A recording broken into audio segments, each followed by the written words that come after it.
A couple days ago, I was at the Impact Leadership Conference at Highlands College and actually bumped into, just a coincidence, John Maxwell, Dan Cathy, Dorris Kearns, Chris Hodges, all four of them. And I'm standing there talking to them, and I said, guys, would y'all join my podcast and just recap some of the things that you talked about? They all kind of gave me a soft yes. And then this morning when I got here to record it, they didn't show up. So I found these two guys on the street named Parker and Walter, and we're going to do our best to recap it. So how are y'all doing today? We're good, man. I was sitting last night. I was actually back in the auditorium where we watched all this happen, and I was checking my LinkedIn as always. I'm a nerd like that, right? And then y'all started hitting me up in the DMs, and I was like, all right, I guess I got to show up for this thing because Walter's over there trying to steal my thunder, saying I thought of it first, and this, that, and the other. So, I'm just glad to be here.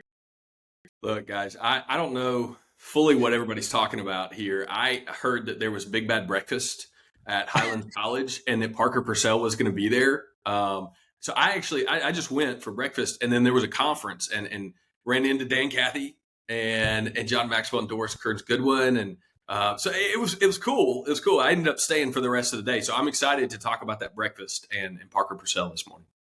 Oh, I love it. Well, I kid everyone. I did not run into any of them. Maybe one day, but I did get to hear them speak, and I'm a bit overwhelmed at the amount of content we could get to today. But we're gonna see where we get, and I think where we're gonna start is, when you go to a conference, you may have one or two main takeaways that you remember for quite some time, and I'm going to call on Mr. Parker Pursell to share his. Oh man. Well, so I'll give a little backstory. Is I used to work for Chick-fil-A for about 3 years down in Pensacola, Florida. Walter knows the guy that I worked with, Scott Fraser. And so I was in leadership down there for 3 years. And, Malcolm Gladwell talks about the 10,000 hour rule. Well, I had my 10,000 hours at Chick-fil-A plus. So I was immersed in the culture for a long time. So getting to see Dan up there, it's always kind of like nostalgic for me because I got to spend time with them, got to travel the country and do some really cool things. But also, people may not know this too, is John Maxwell actually went and went through a little certification program for coaching and stuff. So it was like I have both of these things combined from both of these guys that I learned so much from. And so the biggest point though that I took away, Dan, he's the epitome of a true leader. And I even took a picture of him with saying that I sat up front with my dad and some other people, but he was sitting out there with his cup of coffee, hand in the pocket, just completely present with the person in front of him. And I'm like, this is exactly why their culture is what it is when I would go up to the support center, it was funny. It was like a flashback because I saw the same thing when I walked into the corporate center where he's sitting down on the floor with his people talking shop. Like, there is no stranger, there is no person that's beneath him, but he's just present and he's seeking to learn. And so that follows into my point of when he was up on stage, he said, caring shepherds smell like their sheep. And I was like, oh my gosh, right? Like, the idea of what a true leader is somebody who is out in the work in the fields with them, right? Like, I don't think any successful leader, and if you were to just look at data to back it up, right? All influence is, right, is just when you turn around, are there people following you? And if not, then you're not a leader. So in that same line, it made me think like, anybody that's been successful, you could look throughout the Bible and look at great leaders that were in it with their people. They weren't leading from, the glass box. But just this idea of like, do I smell like sheep, right? Do I smell like the thing that the company that I get to lead? Am I rolling my sleeves up doing all of that? And so I would attribute a lot of not only watching these guys do it and applying it to my own life, but I could say it's a very true statement that the best leaders are those that are seeking to help serve their people, but also kind of like I said, you can't call yourself a shepherd sitting up there just because you own sheep. Like when you walk out there, animals have this weird thing about them where they feel comfortable, and you want your sheep running up to you, not like running from you when you walk out into the fields. Man, I love that. I think we were all debating on who got to talk about that point, because that was a really good one. A quick story about Dan. Walter and my CEO, Cord Sachs, had the opportunity to be mentored by him for a little bit. And Move Force One is the jet that Chick-fil-A has, and they'll fly it around to different places. And so Cord had the chance to fly on the jet with him a couple of times to go visit some of the owner operators. So there you go. Is Dan is going out in the field, going to the stores, going to see people, going to work in the restaurants. But Cord said that on the plane, as they're getting ready, Dan is, getting everybody their chicken biscuit and then getting them their sauce and asking, hey, can I get you a refill? And Cord's like, dude, I'm just happy to be here with you. But just like the service mindset that he had, even at the level that he was just unreal. And he said that Dan would always say, hey, we're in the business of people, and we do it through chicken sandwiches. And so I have heard multiple stories of how that is definitely true. And Parker doesn't want to flex, but I'm going to make him do it. Dan talked about how he loves meeting people, loves giving his people his number. I think he has 23,000 contacts. He talked about that. 23. But Parker, we got to hear this story, man. Yeah. So, like I said, my granddad and Truett were friends and helped start this organization called Fellowship of Companies for Christ International, FCCI. And throughout the course of their relationship, we've gotten to know the Cathy family. I'm not saying this like, oh, like we're like best friends with them. Like we're not, but I've got to know his son Ross through Chick-fil-A. And so we got to go over to their corporate, not their corporate headquarters, well, Trillith.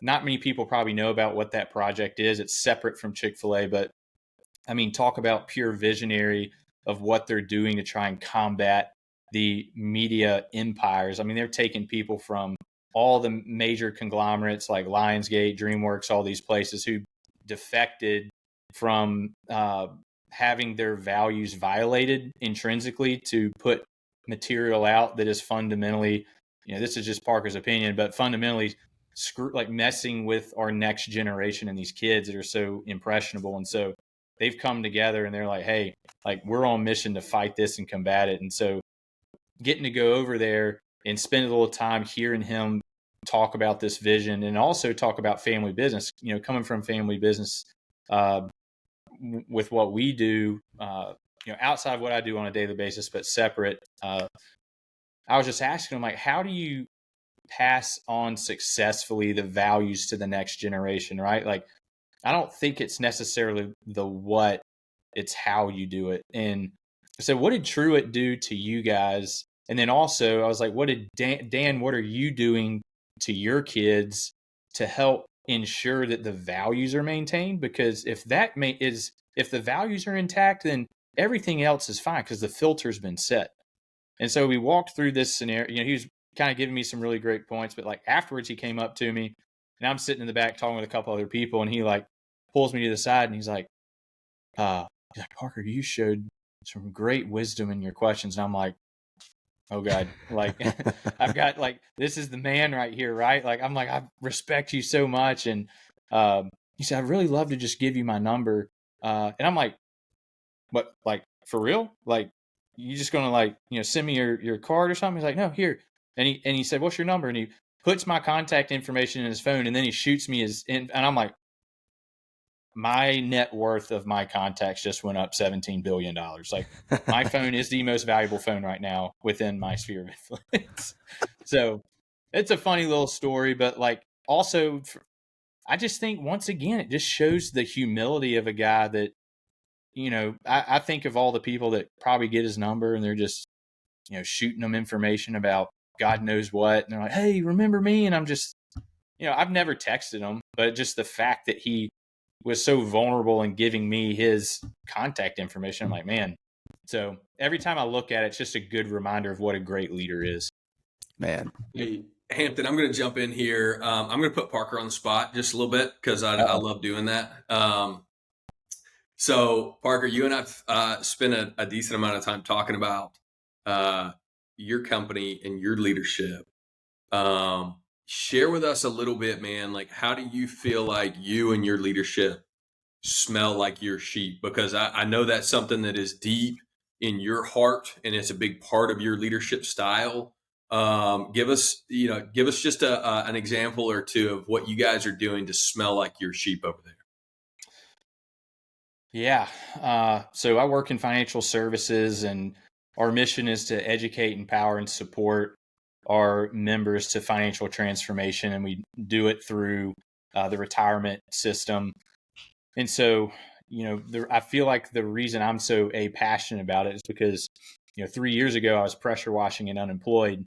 And then now 3 years later, I'm running this company that, is changing thousands of people's lives, and people are coming to us with net worths like 10 times what I've ever even, played with. But it's crazy that people who have everything from a worldly standpoint are still stressed and concerned about the future. And so for me, as I've grown, I just, so I say this a lot. I don't know if y'all have heard this before, but when you talk about rolling up your sleeves, smelling like your sheep, like you have to win the heart before you win the mind. So if you want people to do things, you can't go through here first and then get to here. You actually have to go through here first to get to here. And if you win this first, then it doesn't really matter, the thing that you got, because they just want to know you care about them, right? And so for me, part of like my morning routine is when I walk in the door before I get on my computer, I literally just throw my book bag in the office and I just go start walking around to everybody's offices, right? Like you got to bring the energy, you got to set the tone for the day, just check in with your people. And then secondly, I think for me, I'm a problem solver by nature. I'm not a micromanager, but I like figuring stuff out. But also, it comes alongside of how can I grow and empower my people. And so if I can come alongside them and work with them on their things and help them troubleshoot through issues, right? And not take away an opportunity for them to learn, but celebrate them, encourage them, give them feedback when necessary. I want them to come to me when they need support, right? And the only way I get to do that is if I can go in there with them and help them solve problems as they come up.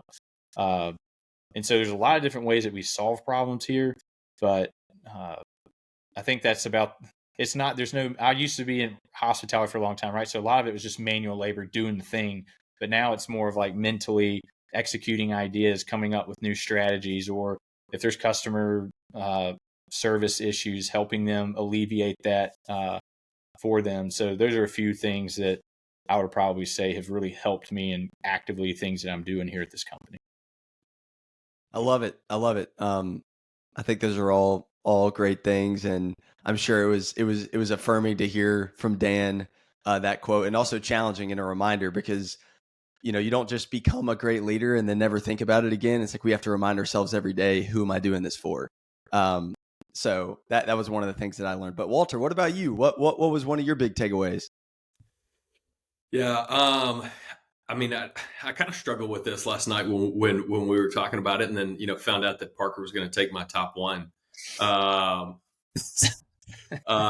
was just chock full of amazing things and wisdom. I love going to leadership conferences. I think Catalyst one day is the one that I've gone to the single most times, and I've never walked out of there going, man, what I heard I've never heard before.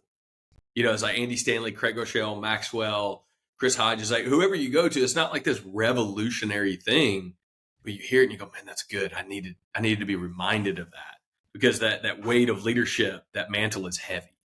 And so as I was kind of looking through my notes, the one I really landed on was to succeed, you must experience fear. And that just, I feel like that is so countercultural. And I think it was Chris Hodges who said that in the Q&A time when they were all just sitting up on stage together. I feel like the world tells us, hey, be comfortable. Hey, get to a point of comfortability yes, you have to work hard, but get to a point of comfortability, and then you've made it. And there's not been a success in my life that I can remember that I didn't overcome some kind of fear. And yet so often I come into the day going, how can I make this day most comfortable? Instead of saying, how can I make this day most successful? I started wrestling in high school, and man, I'll never forget stepping on the mat for the first time. I mean, I had wrestled with my dad, and I had played football, and I played sports all my life, but that was the first experience that I had in a competitive mindset where it was just me and one other person. And I remember, like, I thought I was going to throw up on the wrestling mat. And man, I got absolutely worked over. And it was terrible. And I just remember going out there over and over again, just being so fearful. But that first time that I got in a match and I won, I remember just feeling that sense of accomplishment that was so much greater than if I had not felt fear. Right? I mean, the kickoff before a big game, like, you're not scared if the team's not good. It's like you're not worried to go into work if it's easy. But man, it's like when you've got responsibility, when you've got weight, when you've got other people and their income and their well-being riding on your actions, and there's some fear in that, and that's good. That's good to lean in, and so I think accepting that, knowing that, and getting excited about, hey, that fear is good, and we can overcome that. And that's when the greatest successes come. That really stuck out to me because I don't think that we hear that enough in our culture. And so I kind of I just wanted almost to stand up and go, hey, can you guys camp out on that a little bit more and talk further? Because it was chock full of great things. But I'd say that's one of the top ones that stuck out to me. I'll go ping pong back with you, Walter, and put you on blast. So I think it was Maxwell. He was talking about this, idea of leadership where there's, you come in with stress, and Hampton, you probably understand this too. Like when you're responsible for something or somebody or an outcome, and that tightness comes up in your chest when lots of things come on. And he said, like, there's days where you wake up and you wish you could just pass the baton on, right? And say, hey, it'd be really awesome if you could just carry this burden for the day. Like, are there days where you feel that, where the weight, the pressure, the baton's heavy, and you're just like, and people will come up to you and talk about their stuff, and you're just like, you don't even understand. Like all the arrows I'm taking in my back for you. Talk about how you deal with that. Yeah, man, that's so good. I'm going to see you a John Maxwell, and I'm going to raise you a Dorris Kearns Goodwin. Nice. But her recap of the presidential history and their leadership was, man, I'm a nerd. I love some good biographies. I some people I know probably don't love to get into a lot of those details, but something she said about that was true for every president that she talked about was that they found time for self-reflection. And they found time to slow down and to get away. And it's crazy, Parker. The days that I come in hot, the days that I come in, not having taken care of myself, my family, those are the days when I don't want to take those arrows, when I do want to blow up. And man, the days that I have it laid out, like, I think it was Hodges who was saying, more structure allows you to calm your mind. And it's when I'm not calm. It's when don't have that structure, and I haven't taken the time to go, what's the win today? What are my priorities? What's the goal? I'm going to break it down into every day. I have 3 priorities and I have a main goal. And if I haven't taken time to step aside and set that, man, I'm right there with John and going, hey, I don't want to listen to all that hardship. I don't want to step into this mess, this quagmire. I want to go take a nap. But when I do, and I think this is true for any leader, man, those are the best days though. Like the hard days, the rough days, like when you look back, like I wouldn't want to be anywhere else. But it also is taking me leading myself so that I can lead others in order to do that. That's where I see the breakdown the fastest is when I neglect myself. Yeah, and I want to and think this was Maxwell too. He said, "All wisdom is reflected upon experience," right? And so he didn't say it there, but like he's through his stuff that I've read, I'm pretty sure that's a quote he talked about. But that's a good word, is because I think I know we're all competitive individuals and we all like to take action, but that is one area that I do not spend enough time on. And to be quite honest, what's wild is how much stress is added to my day as a leader, because I tell myself so many false beliefs. I don't ever spend time thinking about what's actually true. I just take a feeling that comes in and I'm just automatically like, oh, that's true, right? I've got all these things going on that need acting upon, and then I'm worried about somebody coming down on me. And the reason I say that is because yesterday I've been under a lot of stress towards the end of this year with some different things we have going on, and I reach out to one of the partners in our company and just was talking to him about something. I was going to connect him with one of my friends, but then I just said, hey, you have a minute to talk through something with me? And so when I did it, he just was super encouraging and was like, everything that I was telling myself, he told me the complete opposite. And I was just like, what am I doing? Like, where did I miss? Like, I woke up with a tight chest in the middle of the night over something that is not, they aren't even thinking about. I'm thinking that they're coming out trying to murder me and take my job. And they're like, it's the complete opposite. They're like, you're crushing it. And I'm like, what is going on? So I jump in there with a follow-up question, because, Hodges was talking about in all of his points, number 4 was, isolation and secrecy. Isolation, I think, is something that we obviously self-impose. And so when are you tempted, Parker, to stay in isolation there? Like, I love that you went to your buddy, and I've had times I feel like I've succeeded in not being in isolation, but like, when are you tempted to stay in isolation? What does that look like? Like, what's going through your brain a little bit? Oof. Tempted to stay in isolation. I think that is rooted in pride. I think it's rooted in, like, or let's say, feelings of pride, feelings of shame, feelings of not wanting to be vulnerable, not wanting to ask for help. And so when all these things pile up on themselves, I think that's when I'm most tempted to isolate, because it's almost like it happens subconsciously. Like, you don't even know it. Next thing you know, you're just like by yourself. You're not talking to anybody. You're not reaching out, and you don't want to burden somebody with your thing, right? And sometimes it's always, I think, Christ, even the Bible talks about it, right? It's living in the light. So I like to always say there's one person in my life that I have no unturned rocks. Somebody knows everything about my life. Therefore, when I feel like I'm keeping something, I need to say something to where it frees me of whatever that feeling is. Because Satan will come in and just like, he'll tie you down. And it can sometimes be just the smallest thing, but it turns into a really big thing.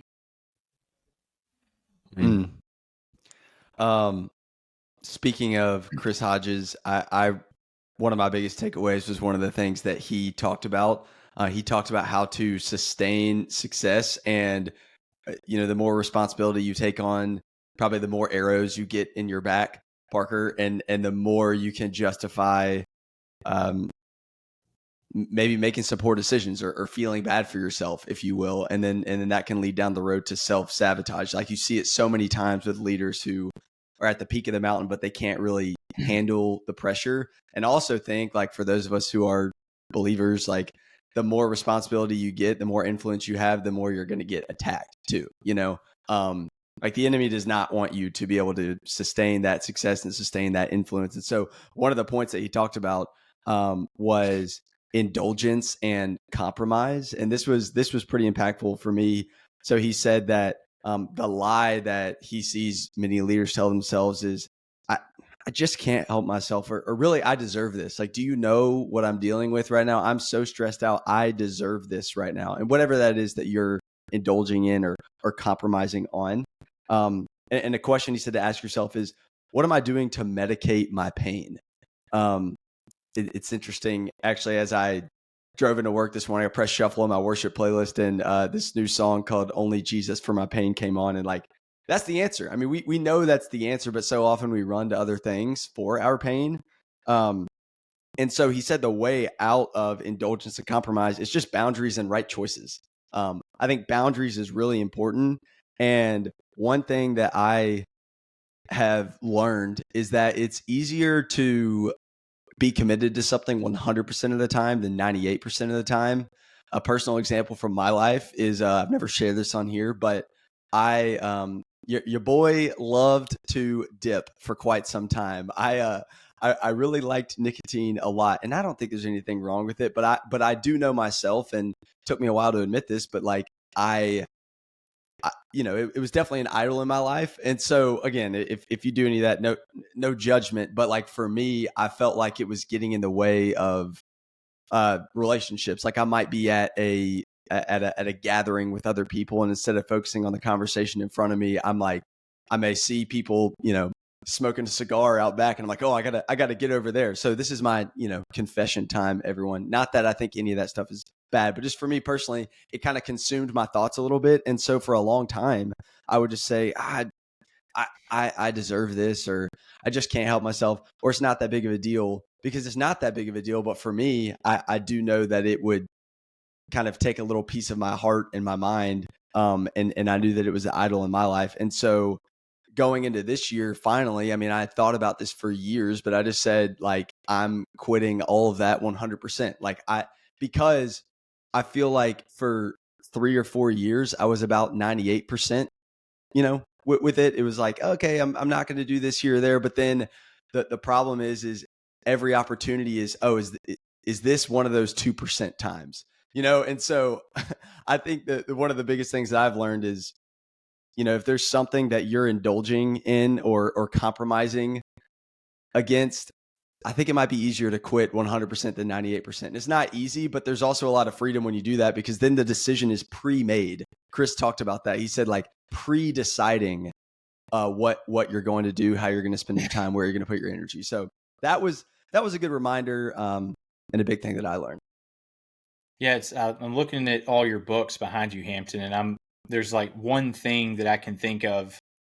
Like most of those books I've read, a couple of them I haven't, but it makes me think in Atomic Habits up there, where he talks about, change your environment, change your behaviors. And so, when you break it down even more, when you're isolated, what does your environment look like that's setting you up to behave in a way that is negative, right?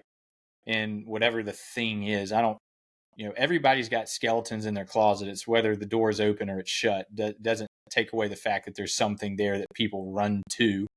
And so, as a believer, there's grace in the journey to get to 100%. I think there are times where if you just replace it with one thing, then you just fill it with another, right? Like for you in this concept of running to nicotine, then you could free yourself of that, but what are you replacing in there next? Like it could be Netflix, it could be scrolling Twitter, like whatever the thing is. So I think it's even a better reminder as leaders, like when stress comes on or anxiety, like what environment are you running to that then is setting you up for negative behaviors, right? Or what environment could you set for yourself that could then also predict positive behaviors to go ahead and cut it off before the thing grows, right? Mm-hmm. Yeah. I love that, man. And I'll kind of just like piggyback off that for a second, because I think as you're talking, I'm just thinking micro habits, right? It's just the micro habits. It's like, what domino do I push over that I know if I push that over, it's going to be good. or it's going to be bad, and I think Hodges said something. I can't remember exactly what he said, but he's like, hey, like plan for that, like prepare for that. And like for me, that's if I put my shoes next to my bed and I wake up before 5:15, it's like that little mental, it's like just mentally, I put my shoes next to the bed because I know I'm gonna get up. I'm not gonna sleep in. But it's like when I don't put my shoes there, man, it's just that's a little domino. And I think that's like such a weird little thing, but it's like just preparing yourself to think ahead to go, all right, when I have a bad day or when the day everything hits the fan, like what am I going to do? It's like just having those little dominoes in place to go, hey, I know if I do this, we can get there. Not that it's going to be easy. Nothing's going to be easy. Putting my shoes there doesn't make getting up and running 3 miles easier, but it makes me go, no, but I am going to do it. I am going to engage. I'm going to overcome, and I am going to succeed. Right. So I think it's those micro habits, and leaders need to think about that. They need to think about it on the front end of what are those micro habits, what are those dominoes, in order to make sure you don't fall into that isolation or into that dark place or medicate something else. That's a good word, fellas.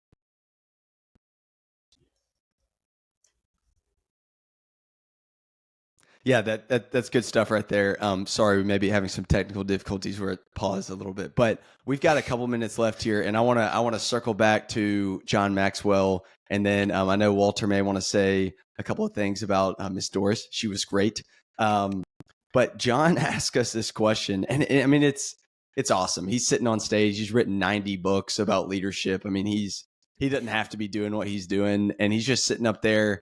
And he says, I'm leadership sad. And he chokes up. I'm like, are you kidding me? Like this guy, like he really means this stuff.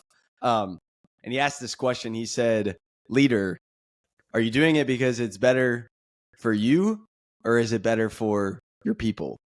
And that was paraphrased. I may have not said that perfectly, but I mean, I think that might be the gut punch of the day. Is it better for you or is it better for your people? Walter Parker, any thoughts there? I mean, think of where he sits, like his position of influence. Like, I think that's why he gets emotional, because, I mean, the guy's hung out with presidents. He's worked with the highest leaders in corporate America. And I think it's just a pattern he's seeing. Abuse of power, people, sex, money, power. So 3 things that drive us humans, and the downfall of us as well. And so for him, leadership is such a great opportunity to influence. And when he sees people manipulating power for personal gain, he's like, you've completely missed the purpose of what you're designed to do. So I get it. Like, I mean, it does. It's sad. Like, I don't think if I asked, if you were if someone held a gun to your head and said, do you feel like the president's looking out for you or for him or any of these politicians, you'd say they're looking out for themselves. And majority of America thinks that, which is sad, which tells you that there's a leadership issue. Yeah. Yeah, I think it's a distortion of the gospel.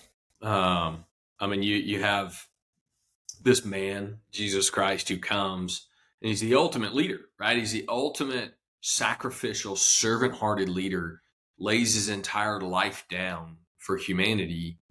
And, for me, that question really gets at the strategy of the devil.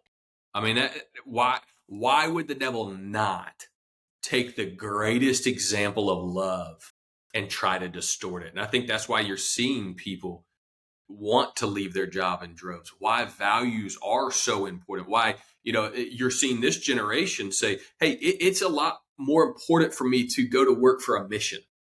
And I mean, that's a real thing. That's a huge shift in our culture right now.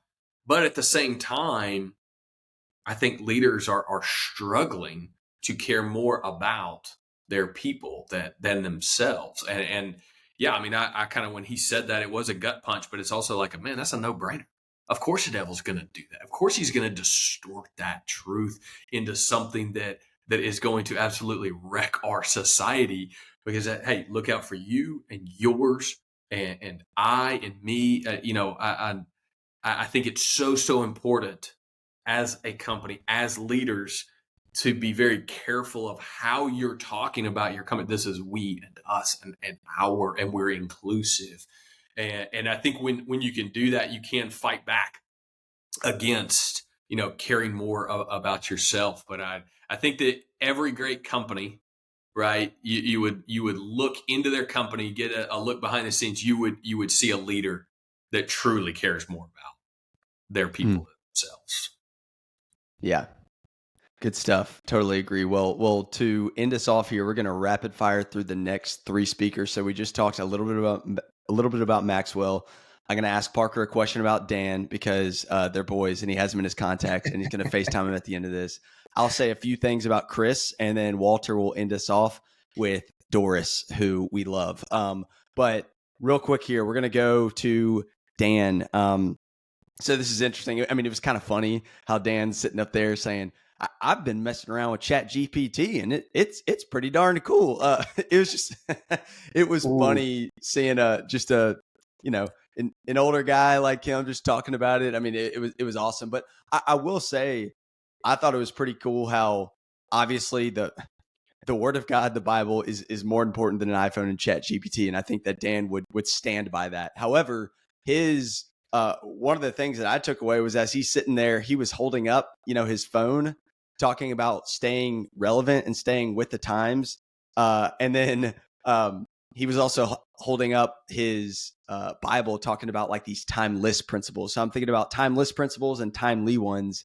And again, I totally would believe that Dan thinks that like these timeless principles are the most important, but it was cool to see someone at his age with all of his success. He doesn't need to do anything else with his life, continue to innovate, continue to learn, probably so he can have influence over people now. And they don't just think he's some like older guy that was back then. So I'm just curious, like, do you remember when he was holding up his phone and the Bible? Like, was there any takeaways you had just from that in general?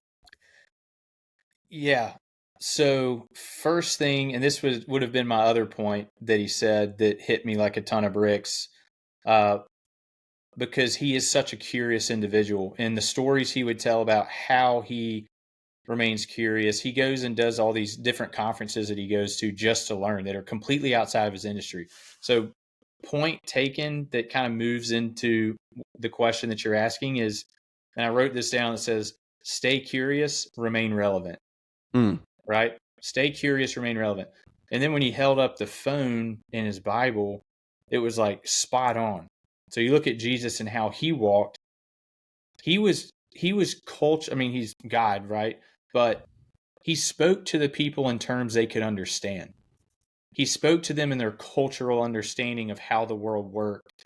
And we're to be in the world, but not of it. So what does it mean to be in the world? I think we have to be able to understand what's happening around us. And, so the phone helps us understand what is happening. The Bible is the filter to which we can communicate to people through the things that come at us, right? And so for him, he's grounded, he's rooted. And that's what we all look for, right? As leaders who are rooted in their fundamental values and principles, but they also can say, hey, like this thing, here are the great things about this. And this is where the Bible comes into play when you have the iPhone or Chat GPT and, even Bitcoin. You could go all over the place of how these new technologies could affect us. But having that Bible to filter the thing helps him walk in the world without compromising. Because nothing is inherently bad. It's just if you make it your God, right? Or you use it in a way that, is putting people down. So that is my takeaway from that. And I'll end it with stay curious, remain relevant. Stay curious, remain relevant. Good stuff. I totally agree there. Love it. Well, I'll skip to you, Walter. Give me a minute and a half, 2 minutes on Dorris. I know that's cutting her short because there was so much good stuff. It's not fair. I mean, I would argue that she was the greatest speaker of the day. I think I loved seeing her take Abe Lincoln, Teddy Roosevelt, FDR, Lyndon B. Johnson. I mean, the heroes of leadership of our country, 4 of them at least, and draw from them trends. And they're edifying and really just furthering everything we've already said. But, a couple of key points that stuck out to me were they knew what they didn't know. That like, man, Parker, I love it. Like, stay curious, like, but know what you don't know. And that's okay. I mean, Abe Lincoln, my gosh, his cabinet was made up of his 3 biggest rivals. Like, what kind of flex is that to be able to pull in your biggest rivals and go, now let's lead the country through arguably the most turbulent time since its formation, or I would argue since then. I would still put that up against any other time in history for the United States. And here he is going, I'm not that good. I need you guys. You're the best, and I want you to come. So they knew what they didn't know. This idea that they led through stories. They communicated through stories. And I think it was FDR that Dorris said that he would dumb down the language. Like, he understood who was listening and who he was leading. They truly cared for people. But then the last one that I'll end on today is just like, man, they were accessible. You could go, I can't even imagine just walking into the White House and being like, hey, I've got a complaint and I'd like to talk about it. Like, that's insane in this day and age, but all of them understood accessibility. And I think this just reiterates, like, are you doing this for yourself, or are you doing this for the people that you lead? And at the very end, the quote was thrown out: when you stop loving your people, stop leading your people. And the greatest leaders I've sat under, man, it was an open door policy. There were times where they're like, I'm sorry, like, I'm engaged, I can't talk to you right now. But it was never a point where I didn't feel like I could go to them and that they cared, or that they would show up late at night so that we could finish the conversation. And so I think just to be accessible shows so much of your love and your care. Because, I mean, think about Jesus. Like, Jesus was so accessible. He wanted the children to come to him. He smelled like lepers. He was with lepers. He was with tax collectors. Like, he made himself available. So I think, just in leadership with all those guys, and I mean, Dorris Kearns Goodwin did a phenomenal job of really taking all those concepts and bringing them together. But I think for me, I'll just close out here by going, man, I hope that I grow in my accessibility and my care for those that are under me in leadership, because I want that, in my leader. And I think that's a huge quality. Yeah. I really love how Dorris honored them. And I think when you're in the spotlight like that, like being the president of the United States, everyone's going to see every flaw and every mistake. And a question I would ask myself and anyone listening is, do you think you would do better? Like, it's easy to sit on your couch and say, do this or do that, but like, it's hard being there. And so I'm going to end with like a couple quick things from Chris Hodges. He talked about how to sustain success over time. And so he really went into, 1, the stages of decline you go into, and then 2, the lies we tell ourselves, and then 3, here's the antidote for each of those. And so a couple of them were, you may start off with like egotism, hubris and egotism. You're killing it. You're doing great. And the lie you tell yourself is, you're fine. I know best. The way out of that is humility and altruism. And then you may fall into life mismanagement or bad habits. And you could say, what harm could it do? I can handle it.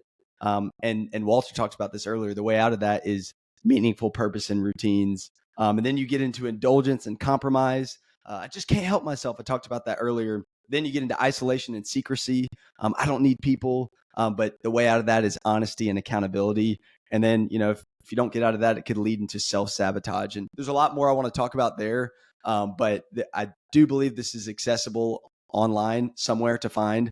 If it's not, I'll tell you more about it some other time. Reach out to me. But unfortunately, we all have to run. But guys, this was amazing. I do like to end this by, some people think it's cheesy, but it's fun. I want y'all to tell everybody to wake up and lead. So I'm going to say it's time for you and me, and then you two in sync have to say to wake up and lead. Let's give it a shot. You ready? Let's all go. Right. It's time for you and me to wake up and lead. Yes, sir. Let's go.